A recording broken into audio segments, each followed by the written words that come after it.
All right, we're back here with DaRon Holmes, a 6'10" forward, center, big man for the Dayton Flyers. I'm going to give a quick little intro on who you are, DaRon. And boy, there are a lot of accolades to read off here. So DaRon Holmes will be entering his sophomore season this year. Last year, his first year at Dayton, he was A10 all defense team, A10 all freshman team, A10 rookie of the year, second team all Atlantic 10, and all Atlantic 10 all tournament team. DaRon averaged 13 points per game, 6 rebounds, 2.3 blocks. He shot 65% from the field. We're just reading them all off. We're reading off all the accolades. Did I miss anything, DaRon? No, sir, you didn't. How's it going today? I know you had a big day because you had media day obligations and school and everything like that. Yeah, it's going pretty well. The day's been a lot, but it's overall been pretty good.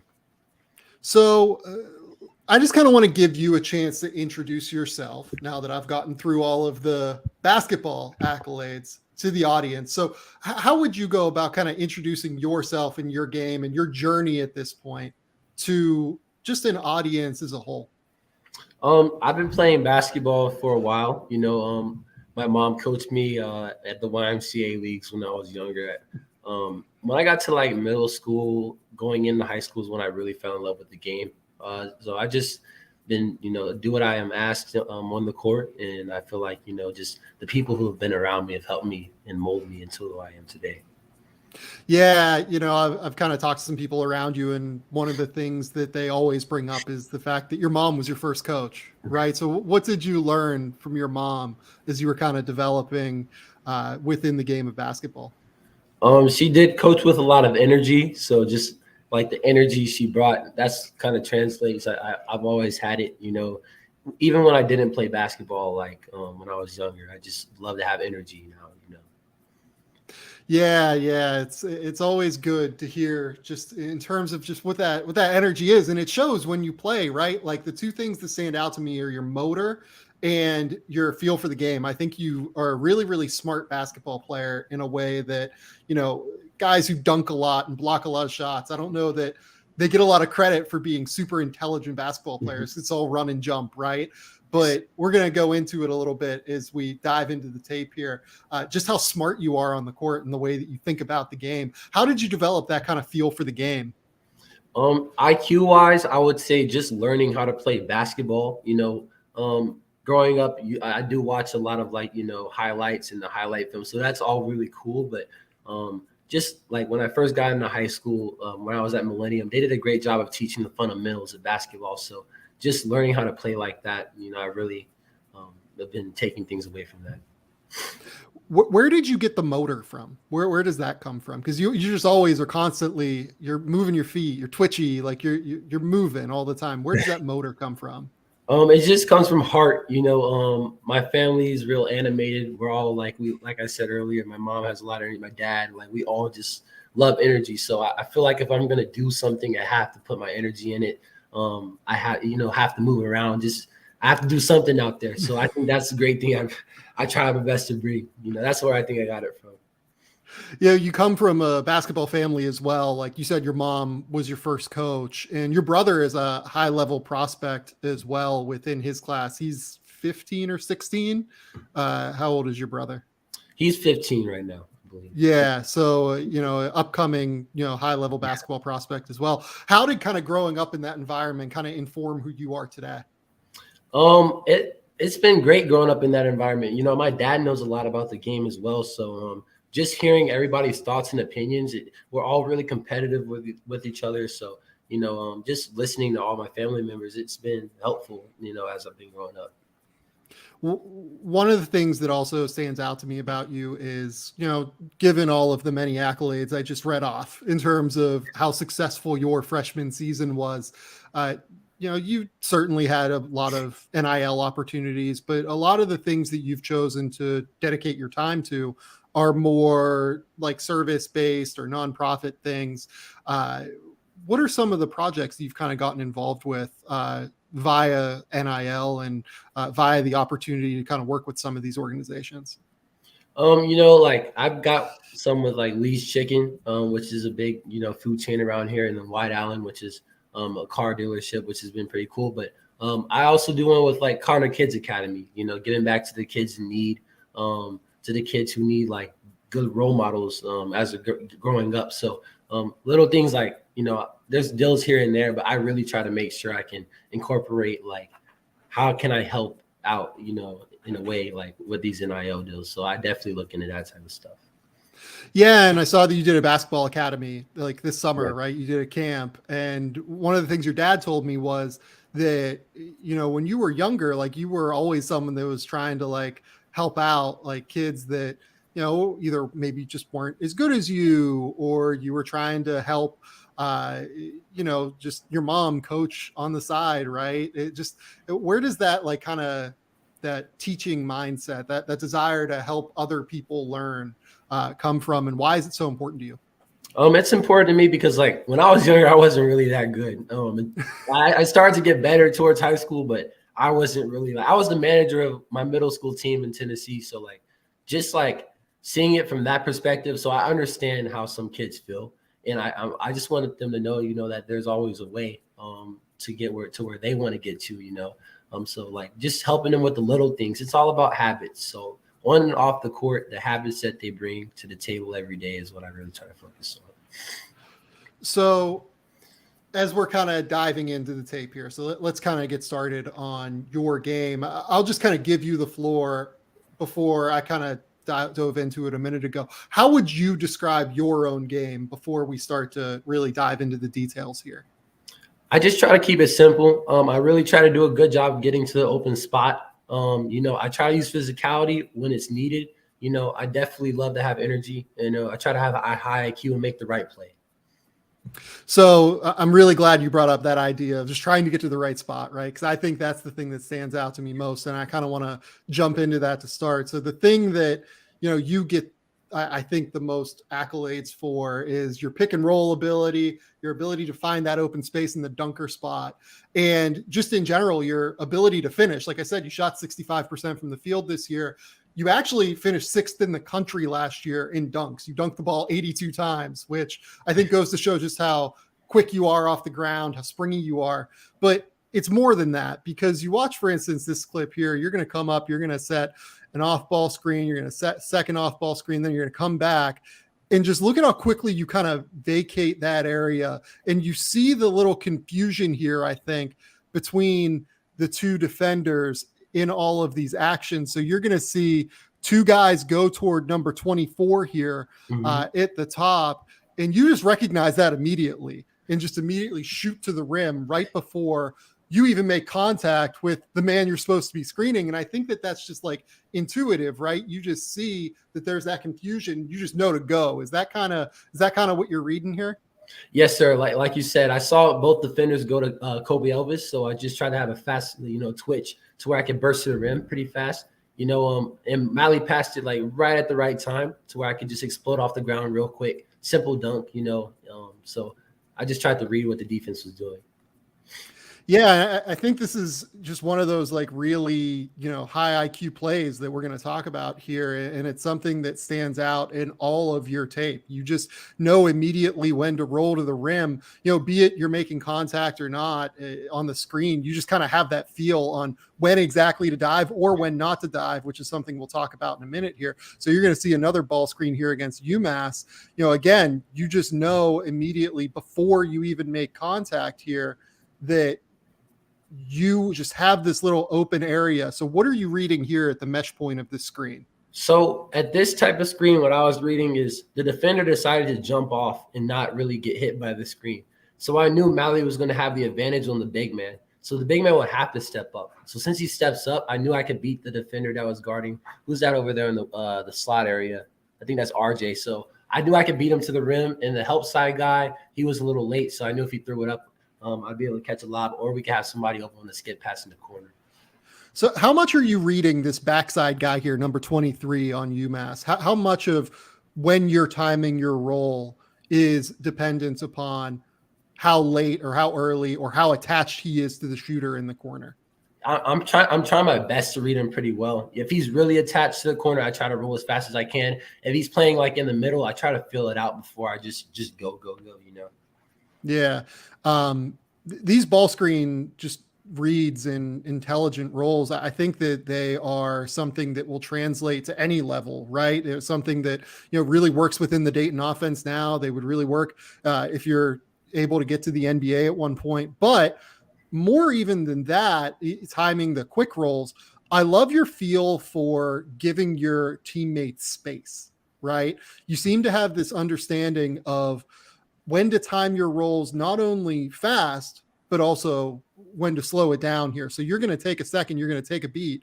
Instead of turning your hips and going because you see that he's kind of snaking the screen, you're waiting, and then you see it and you dive baseline and you know that you have the advantage on this guy. I think you're a really underrated finisher as well when you're not dunking. You have real touch, you have real body control as well. So what are you seeing here? In this situation, I hit the guy a little bit. Elvis got him on his back. So since he got him on his back, I didn't want to roll right into him. Coach Grant was talking to me about that, just making sure I stay out of the way when, the guard's going to the middle and it's all clustered up. And I found an opening over there on the side. And then I tried to just use a face-up move and go low. The Vanderbilt big is a little bit bigger at the time. So I felt like I had a quicker advantage just going by him like that. So I just tried to go by him and go up pretty fast. Yeah, and this is Liam Robbins. He's a really high-level shot blocker, really long. He's 7 foot. Yeah, can actually step out and shoot a little bit. But here, I love that that you're going to have the leverage on him if you can get kind of below his hips. Low man wins, right? If you can get below him, you're going to be able to beat him to the spot, and he's not going to be able to close that baseline ability. Really, really smart play there. And then you're going to see another one here where you're just coming, and then instead of rolling all the way to the rim, which honestly you probably could have done, but this guy here in the right corner is, there's a chance that if you roll right to the rim, he probably reads that and rotates over. I love how instead you pin your man high here and cut your roll short and just create all this open space for your guard to pass the ball into with an entry pass. I think it's really, really smart to cut this short. Is that kind of exactly what you're reading? Yes, sir. So we're taught in our system, roll, but if you have a guy on your back, you can seal him, and it can be a lob pass over the guy. And if the help side does decide to sink down, that's just a skip right to one of the corners for a three. Yeah, no, and we're going to talk about your passing because even though you only averaged, I think like 1.3 assists per game last year, you're a very high level passer. And I think that's going to play really, really well as you continue to move up levels. Yeah, I just love everything about this play. I think it's a really smart pin high. And then we're going to get to this one as well, where this isn't a pick and roll. This is just you kind of understanding the space and understanding who's guarding you. So let's go through and watch this. And I just kind of want to give you the floor here to see what you're reading with your man. Right. So it looks like you read your man here. Number 3 is going to help onto the and double for some strange reason off of you. Right. I don't know why he did that. If he does like that, if I see a guy do that, that's an immediate dive probably. Looking at the help side guy, he was a little bit smaller, so I thought I had an advantage. Tamani does a great job of passing that up. And I had a wide open shot, if not corner, but I thought it was just a good dive opportunity. Yeah, I really love Tamani's skill level here too. Yeah, he's underrated. We're gonna see a lot of Tamani in these clips. I'm a big fan. I really love his passing. He can shoot a little bit. Real athlete. A really kind of perfect complement to you in the front court. But yeah, it's a perfect read here. Again, it gets to show off your IQ in terms of just what you're seeing. You're rim running just as soon as you see that guy help off. It's just an immediate instinct for you. You just know right then to go. But here we're going to see the other stuff that I think is underrated with your game and just really impressive. You can handle the ball at a high level for a guy that is traditionally a big. So we're going to watch here. You're going to get an ISO in a mismatch here with a smaller player. He's going to just try and let his big take you off, and then for some reason just kind of doesn't really help. Once you get all the way to the rim, he tries to make that auto switch that there's not really communication here. And once you get this pump fake, it goes to show your body control and your ability to handle the ball. How did you kind of go about developing this level of balance? Because that's what it takes here. It takes like real high level balance, which is Right. An advantage that you have on a lot of centers, I think, particularly. Appreciate it. Yeah. So they were playing like a tandem defense. So they would like put their two bigs like at the free throw line and at the bottom. So I was just trying to pause, read the floor really fast. Play off of 2 feet is like you said, with balance. I feel like that's the best way for me to get off and get up like on balance and get a good shot. So I just tried to pivot, and just stay my ground and play smart and slow and go up. And again, you're going to see great bend on that drive, right? It's something that's going to be kind of a continuing theme as we go through these clips. Just you play with terrific bend. Okay, so this is going to be just you reading the backside of the play. You pump fake your man, you bend, you get beneath him, and then you go up for the dunk. What are you seeing here? So with that play, so he caught it, I dive, and I'm just looking at the back of his head. He looked like he was too focused on Tamani, just in case that Tamani would try to make a move. So I try to sneak behind him. Tamani recognizes it, makes a great pass, and I just pump faked. He got him in the air, and then I was able to go up. Yeah, I think it's just a real understanding of space. You know that Tamani's left-handed. If you go baseline here and get this help man out of his way, he has a chance to drive, but you also are creating an opportunity for yourself here by just this guy being very focused on Tamani with the help. It's a really, really sharp play. And then this one, it just gets to show off your ability to handle the ball. I think, this is going to get rotated, or no, you have the ball here, and then you're going to drive all the way to the rim. Honestly, you have a layup here potentially, but you're just kind of reading, your man vacates, you drive, and you hit this kick out. That's a really hard kick out for guys to hit that are your size.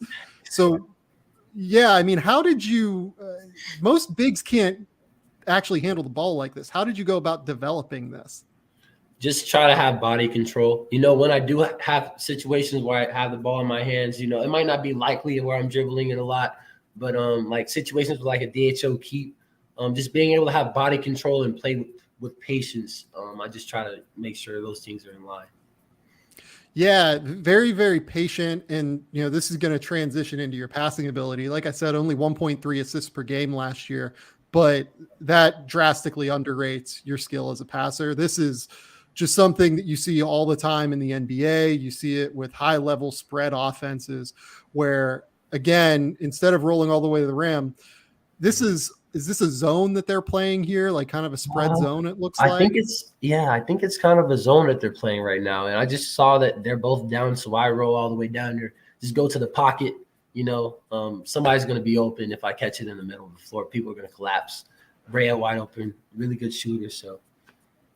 Yeah. And, this is the kind of play where when teams, in the NBA and college, they're going to put 2 on the ball here, right? And you just immediately recognize there's 2 on the ball and that your move here is to short roll and create a target, right? Yes, that short roll game, honestly, you have both kickouts here. How do you decide on which kick out to hit? I just try to read the defender and right.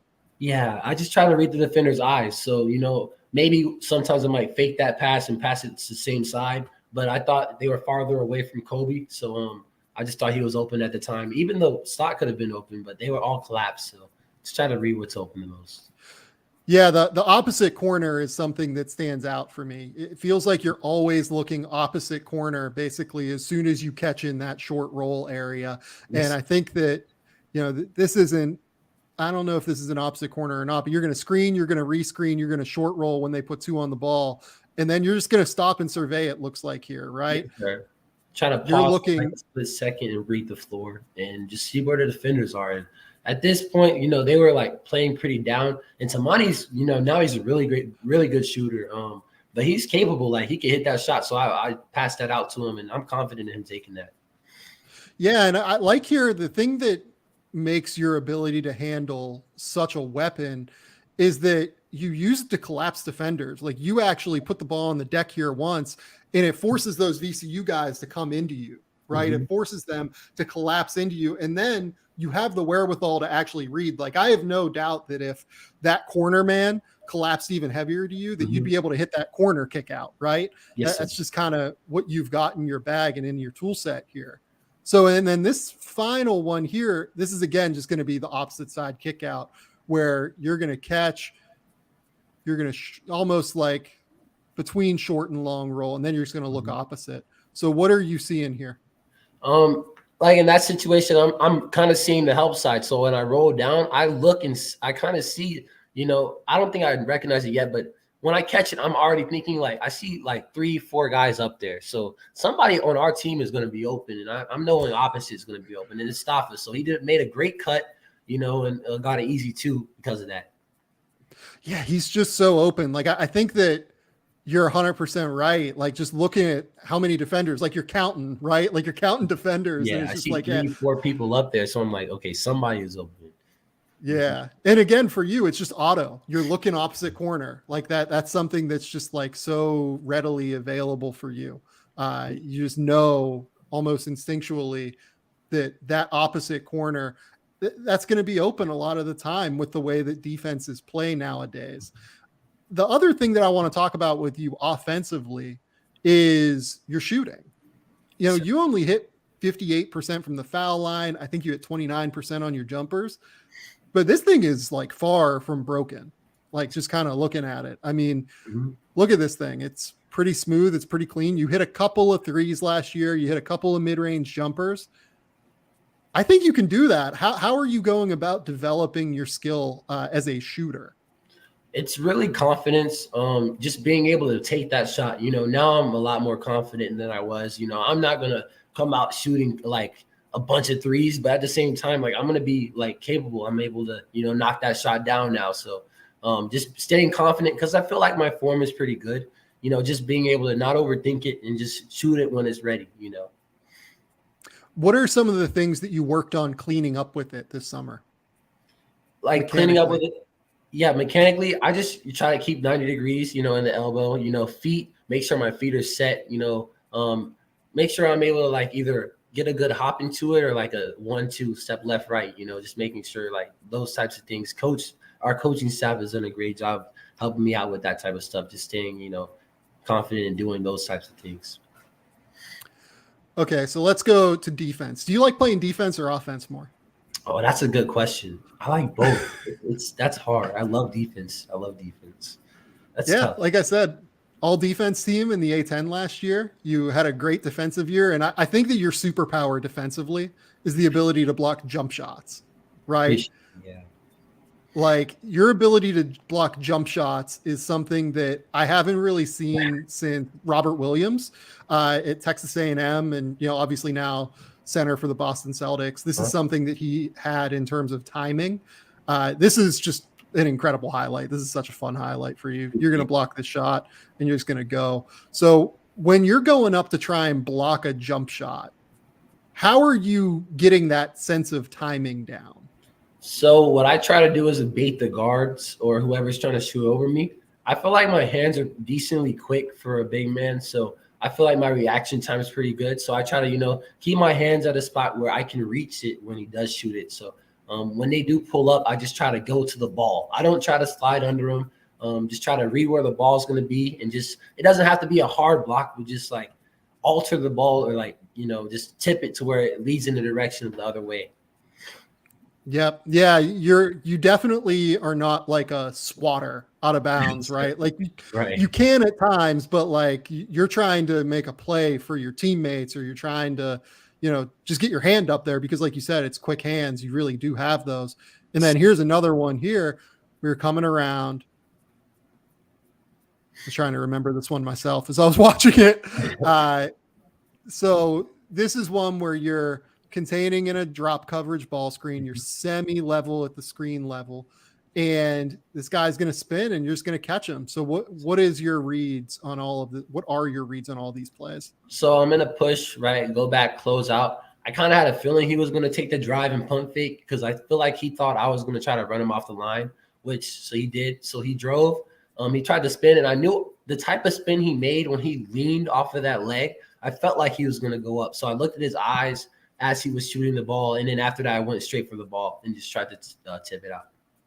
So you're actually reading the type of spin in terms of where his feet are underneath him here. Yes, sir. If you look at his leg, like the way he kind of like propels off of that last spin, I can tell that he's about to go up for a shot. He's not looking to pass it off of that unless it's like a last second. And like you can look where he kind of like brings the ball up with his hands at the same time. So I read his eyes, looks like he's looking at the basket. Then I just try to go for the ball as quick as I can. Yeah, I love that. I think that one thing that's really underrated here about this play is just how balanced your closeout is, right? Like you're stepping tight and then you drop your hips real quick because you're still on balance. You're able to do that. That's something that, again, as you move up levels and you have to guard bigs in space, this is something that I think you're going to have an advantage on guys on because of your balance and quickness. And it's just such a big skill as you continue to move up levels and as you continue to play in college. Yes, sir. Thank you. So here, this next play, I'm pretty sure this is another set of you blocking shots, just in a slightly different manner. So again, you're coming up. This is you just containing. That's right. These are going to be clips of you containing ball handlers. So you're coming up. You contain. You recognize that he goes around the screen the other way, and you're just able to contain him. How have you worked on your lateral quickness and footwork? Because I think you slide really, really well. Yeah, so our strength coach, we do like a variation of things before we start lifting to work on our balance for those types of situations. And then also just, they teach us on defense to make sure we keep our hands up when I feel like he's going to shoot it. I just got to have my hands up just in case, just to be ready. And then once again, like I saw the way he kind of I don't know if it was a spin, but the way he kind of went right before he was about to shoot, I could tell something was about to happen. So I just don't try to foul him, but I try to lunge for the ball a little bit. Like off that spin, I could tell like that last time he brought the ball down and he was about to go up. I just kind of sensed it. Yeah, and like you can see here, I mean, again, like you mentioned the high hands. That's absolutely something that I wanted to bring up as well. You're just always, creating more of an impediment for these guards, right? Like it's hard. How do you have any idea what your wingspan measurement is? I'm sure that it's I don't know. Very long. Like it looks long and it just gets into the eye line of players, right? Like that's your goal, it seems like. Yes, sir. So here, this is going to be you're going to get stuck on an island with Yuri Collins, right? And Yuri Collins he's really good too. Yes. Yeah. One of the highest level assist men in college basketball last season, really quick point guard. They set a high ball screen here in the middle and you're just going to get stuck here and you don't worry. You just sit down, you get your arms extended. And, I think that he just decides to go up and shoot this and you're ready to time it with the blocked shot. But I think that this ability to sit down, this ability to bend, some bigs, they just go out and they don't have that even ability to bend. You've already cut them off once. So he's already worried about trying to get past you. I mean, he feels like he probably can't get past you, right? Yes, sir. Yeah. So go ahead on this one. Yeah. So I just kind of read with a lot of especially point guards, if I try to see how much taller I am than him. So with Yuri, I feel like I had a good height advantage on him. So I try to bait him, act like I'm playing back. I'm scared of you driving on me. Make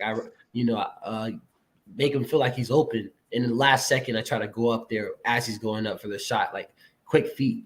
But I really just try to bait in those situations when I get stuck with a guard like that, because they're so quick. So the blow by, it's a lot. It's a mental game for these type of situations.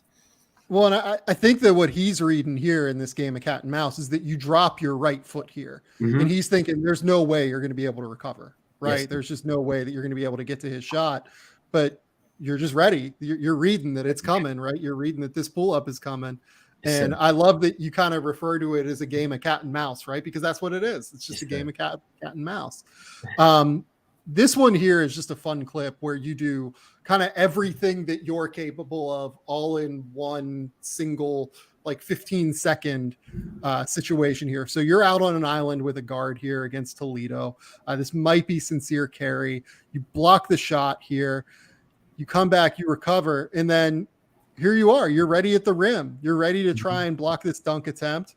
And then you lead the break, right? You can handle the ball and pass, and Tamani misses the dunk, unfortunately. But, it's kind of everything encapsulated. The ability to block shots, the ability to contest at the rim, rebound the ball, grab and go, push, pass it off. It's all just so balanced and coordinated. I think it kind of just goes to show how your game is simple. Like you brought up the idea of keeping it simple, right? But what you're actually capable of on the court is not all that simple. Like you can do a lot of different complex things that bigs can't do. So as we're rolling through this tape here, what are we reading on your end? So I read he was going to try to pull up when he took that first step, you know, when he's dribbling, and off this step right there, I already knew he was going to shoot it. So I kind of had my hands low to bait him a little bit. And once he shoots it, I just try to have my hands, try to get up as fast as I can. You know, I try to read those steps like that. He grabs it. You know, I'm just trying to stick with him at this point. That was a good pass out. I try to rotate over. He almost gets off the dunk. You know, I didn't jump in to strip the ball. When I did get the ball in off of the rebound, I realized on the court that it's just kind of me and Tamani running, and we see like I have an advantage. Usually I won't try to push the break like that. I'll just get it back to the point guard or a guard. But at this situation, I feel like we had an advantage. So I tried to just lead off Tamani, and he got the foul. Man, I feel bad. I got to stop showing this missed dunk from Tamani because this is a killer play. Yeah. But here, I think what you're doing really well here as well is you see that this man, he's inside number 24, which is that Kobe, I believe. Yeah. And he's inside. So you have to kind of respect this potential for a dump off here. Right. So your arms extended. You're trying to cut off the dump off while also trying to make a play on the ball, right? You're also trying to contest and finish. It's a complicated thing. You kind of bring up the idea of, you know, maybe you didn't get up as much as you would want, but even just your presence there is what's important, right? Yes, sir. So this is the last one, and this is just going to be a help side read, right? Like you do block a lot of jump shots, but you know, you're a terrific help side defender as well. You're going to come through. Here you go. Man comes off and bam, it's just there. You're ready. Your team grabs the ball. Where are you looking at here? So he drives it right. I see my man sneaks, but that I think that Safa's man got open too. So I kind of have to play two in this situation. Right. So I'm just reading him, and as he makes that pass, I know he's going to probably try to go up instead of make the extra pass off of tendencies. So I just try to read the help side and go verticality with him. So how much are you kind of reading into tendencies on scouting reports? A lot. Whenever you're going into games? A lot. They do a great job with the scouting reports here. The coaches do. And I also watch a lot of film on synergy and stuff, just seeing tendencies and certain things that different players like to do when they're on the court. So that does alter my decisions. So I do make certain decisions based off of other players' tendencies. If I see the same habits over and over, I know, okay, I probably need to do this with this guy, or I probably need to do this with this guy, just off of watching a lot of just watching film and reading scouting reports and stuff like that. Well, and it goes to show, I mean, within your game, again, like part of being like the high IQ player you are is preparation, right? Like it seems like you're always prepared and ready for what the team is going to show you. But more than that, like it seems like you're a student of the game. Who are some of the players that you watch in order to try and improve your own game? I don't really play like him, but I really watch a lot of Draymond Green. I like the way he leads the team and the little things he does for to be a winner. I like Nicholas Claxton's game off of pick and roll action. Just the way he moves with his body is pretty well. There's a lot of them. I like a lot of players, but those are the two I probably say I watch the most. Obi Toppin, obviously, the way he runs the floor, I really try to do the same with him. So it's little things from everybody I try to pick up. Well, yeah, and it's an exact scheme fit, right? Like this is the scheme Obi played in, right? Yeah. So it's a perfect little match for you. I'm sure that Coach Grant is probably like, here, this is what Obi did, coming into the season last year. This is how he ran this action. You're the same kind of athlete at the very least that Obi is. So it's probably very helpful. Yeah, he could jump. Yeah, Obi might have a little bit more hops than you do. Woo, man. You might have the length and time. You have length and timing on him though, which I think is valuable. Fast brain, DaRon. That's the goal. Fast brain. I think that this is kind of everything that I've got clips wise. I mean, what are some of the things that you spent the summer really working on to try and improve your game and try to take that next step this year? Honestly, I've been trying to gain a lot of weight, stay in the weight room. That was my biggest goal this summer. So I feel like I've done a pretty good job with that. Other than that, just like shooting, like just staying consistent, free throw line, and like just having confidence in shooting in practice, because that's where it happens in the 5-on-5. You can get up as many shots as you want, but if you don't do it in live action, then it's not worth it. And then just being able to make good reads off, face up game in the post, just reading, seeing. I know teams might have different strategies this year because our team all around is pretty good. So just trying to make sure I learn how to play with my teammates to the full capability I can. Yeah, and that's why Dayton was such a good fit for you. I feel like the way that Anthony Grant, your head coach, recruits, he tries to recruit a lot of guys that are very skilled, and it's hard for teams to like help off of, like, for instance, Mustafa, if he's in the corner, it's hard for teams to help off of the other shooters because, Coach Grant is smart and he recruits really high level shooters and skill guys that, make it all the more dangerous for you whenever you're diving to the basket because there's just less help on you, right? Yes, sir.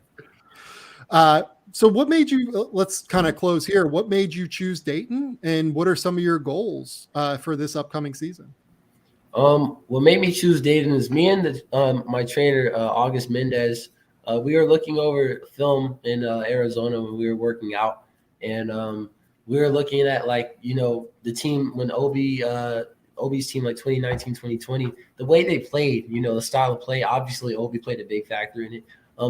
We actually reached out to Dayton, and then the coach, Greer, talked to the coaching staff, and they were thankfully they were able to, give me an offer. I was just really excited at the time, and I really love the way they do things in their program. So when it was time to make a decision, they stood out the most. Just the culture, I felt like it was just going to be the best opportunity for me. So that's what made me really choose Dayton. Well, it's funny because you were a top 50 or so kid in the country, maybe top 40, whatever your recruiting ranking was, doesn't really matter the details, but you were a very high level sought after recruit by a lot of high majors. I wonder when you talked to Dayton, did you feel like they felt like they had a chance to get you? Because you said that you had to reach out to them first. Yeah, you know what I mean? They didn't recruit me. I honestly didn't know. I was just hoping that they would recruit me, and they did. So I was just happy that they did. I didn't know if we kind of thought it was kind of a long shot. When we called, I remember sitting in the car, and then after that, I had a connection with Coach Greer. We started talking. So it was just I was just grateful for the opportunity. That's funny, man. That's really great. That's really smart, though. I don't know if enough recruits do that. It's hard, especially with social media. Yeah. The big schools, it's a lot that goes into it, but just learning, you got to be smart about where you go to college. It's a big decision. I feel like some kids need to really take their time and look into what's best for them, system wise. It could be a big, what's it called? Power 5 school. High major. High major. It might not be. I still think Dayton's a high mid major, up there. So I feel like it's a really great basketball program, and I just thought it was the best situation for me. Well, it's a great basketball city too. Yeah. People in Dayton, it's the show, right? It is the show in town in Dayton. So that's huge. And then the last thing, just what are your goals here for this upcoming season? This season, I just want to win games, be where my feet are. We have targets on our back this year. I feel like so we're just gonna continue to work hard. I just want to win. Just make the team happy, make this the city proud, and do what I personally can, and the team's gonna do what we can, and just win as much as we can. Yeah. Well, DaRon, thanks. This has been the Game Theory Podcast. Please remember, rate, review, subscribe, do everything you can. Sports show. We will be back later this week with more.